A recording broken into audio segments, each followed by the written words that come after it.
عزیز دوستو السلام علیکم۔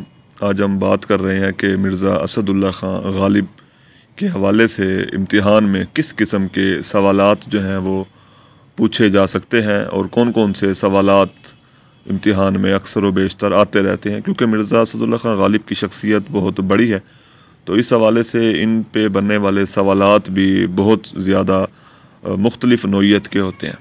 تو پہلے نمبر پہ جو سوال پوچھا جاتا ہے وہ ہے غالب کے خطوط اس کی شخصیت کی عکاسی ہیں، اس رائے کی روشنی میں خطوط کا جائزہ لیں۔ یعنی غالب کی شخصیت اور ان کی خطوط کے حوالے سے بات کرنی ہے۔ دوسرا سوال جو بن سکتا ہے وہ ہے غالب کا اسلوب ان کی انفرادیت پسند شخصیت کا آئینہ دار ہے۔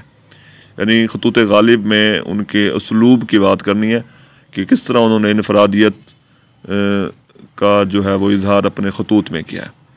تو تیسرا سوال جو بن سکتا ہے وہ ہے غالب کی شعری انفرادیت واضح کریں۔ یعنی غالب کی غزل گوئی کی جو خصوصیات ہیں اس کا آپ نے مفصل جائزہ اس سوال کے جواب میں پیش کرنا ہے۔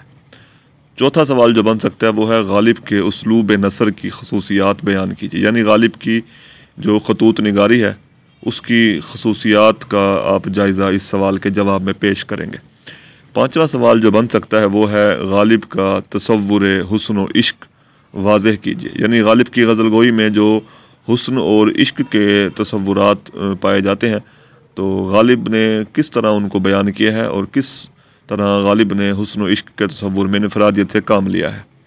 چھٹا سوال جو بن سکتا ہے وہ ہے غالب نے اپنے خطوط میں اپنے عہد کی تہذیب اور سماجی قدروں کی مرقع سازی کی ہے، بحث کیجیے۔ یعنی غالب کے خطوط میں جو اس زمانے کی تہذیب اور روایات کا ذکر ہے تو اس حوالے سے اس سوال کے جواب میں بات کرنی ہے۔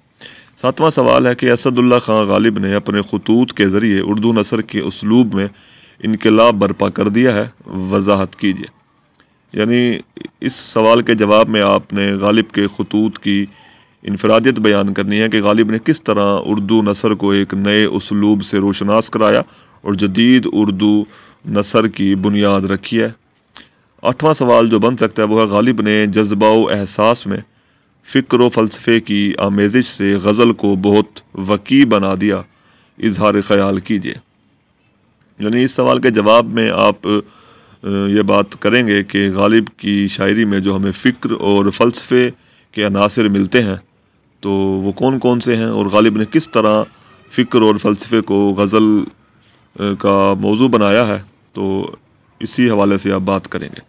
نواں سوال ہے غالب کی مشکل پسندی نے تفہیم غالب کو مشکل بنا دیا ہے، آپ کا کیا خیال ہے؟ تو یعنی غالب کی شاعری میں جو مشکل پسندی ہے تو اس حوالے سے آپ بات کریں گے کہ غالب کی مشکل پسند طبیعت کی وجہ سے غالب کو سمجھنا بھی خاصا مشکل ہو چکا ہے۔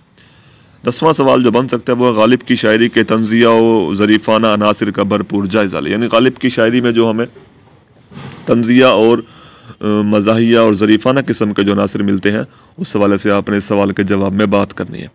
11واں جو ہے وہ سوال یہ بن سکتا ہے کہ خطوط غالب کے آئینے میں اس عہد کی تاریخ مرتب کی جا سکتی ہے، بحث کریں۔ اس سے ملتا جلتا سوال ایک پہلے بھی گزر چکا ہے، تو اس سوال کے جواب میں بھی آپ نے خطوط غالب کے حوالے سے بات کرتے ہوئے یہ بتانا ہے کہ غالب نے کس طرح اپنے خطوط میں اس وقت کی تاریخ اور تاریخی حوالے جو ہیں وہ بیان کیے ہیں۔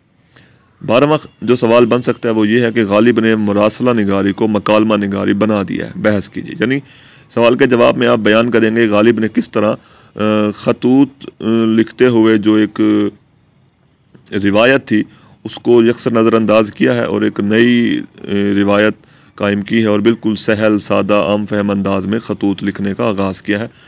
13واں سوال جو ہے وہ یہ ہے کہ غالب کے استفہامیہ لب و لہجے کی وضاحت کیجیے۔ یعنی غالب کی شاعری میں جو سوالیہ انداز ملتا ہے ہمیں تو اس کے حوالے سے بات کریں گے۔ اور 14واں سوال بن سکتا ہے کہ غالب کا تصور رشک کیا ہے، وضاحت کیجیے۔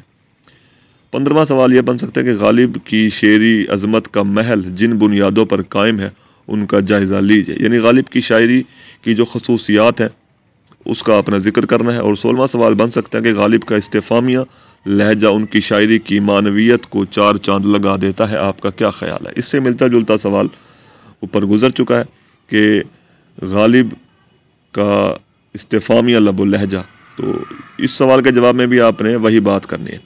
17واں سوال بن سکتا ہے کہ غالب نے اپنے خطوط کے ذریعے محمد شاہی روشوں کی اصلاح کی اظہار خیال کی، یعنی غالب نے خطوط کے ذریعے جو روایت تھی اس کو توڑا اور ایک نئی روایت جو ہے وہ قائم کی ہے، اور سہل سادہ عام فہم انداز میں خط لکھنے کا انہوں نے آغاز کیا۔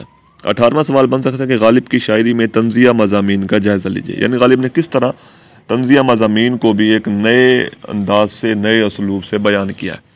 19واں سوال بن سکتا ہے کہ غالب کے تغزل کی ان شاعرانہ منفرد خصوصیات کا جائزہ لیجیے جن پر غالب کی شاعرانہ انفرادیت کا انحصار ہے، یعنی غالب کی شاعری کی منفرد خصوصیات کا آپ نے ذکر کرنا ہے۔ 20واں سوال بن سکتا ہے غالب کی غزل میں عاشق و معشوق کے کردار کا جائزہ لیں۔ 21واں سوال ہے کہ غالب کے تعزیتی خطوط مکتوب الیہ کے جذبات کا کتھارسس کرتے ہیں، تبصرہ کیجیے، یعنی غالب نے جو تعزیتی خط لکھے ہیں ان کا آپ نے اس سوال کے جواب میں بیان کرنا ہے کہ کس طرح وہ مکتوب الیہ کے غم کو ہلکا کرنے کا باعث بنتے تھے۔ 22واں سوال ہے کہ غالب کے خطوط کے ادبی محاسن کا جائزہ لیں، یعنی غالب کے خطوط کی جو ادبی اہمیت ہے اس کا جائزہ لیں گے۔ 23واں سوال بن سکتا ہے کہ غالب کے خطوط کا فنی جائزہ لیں، یعنی غالب کے خطوط کی زبان و بیان اسلوب کا جائزہ آپ اس سوال کے جواب میں پیش کریں گے۔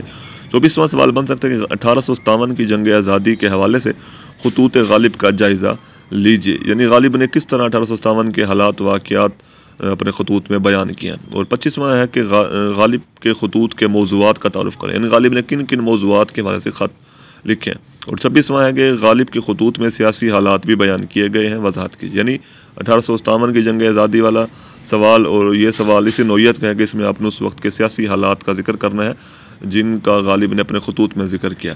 اور 27واں سوال بن سکتا ہے کہ غالب نے اردو غزل کو فلسفیانہ رنگ و آہنگ سے آشنا کیا، مثالوں سے واضح کی، یعنی غالب نے اپنی غزل میں کس طرح فلسفیانہ انداز اختیار کیا، کس طرح اس کائنات اور حیات کے بارے میں سوال اٹھائے، تو اس حوالے سے آپ بات کر سکتے ہیں۔ تو یہ تھی آج کی ویڈیو، امید ہے کہ پسند آئی ہوگی۔ تو ویڈیو میں اگر کوئی سوال آپ کو سمجھ میں نہیں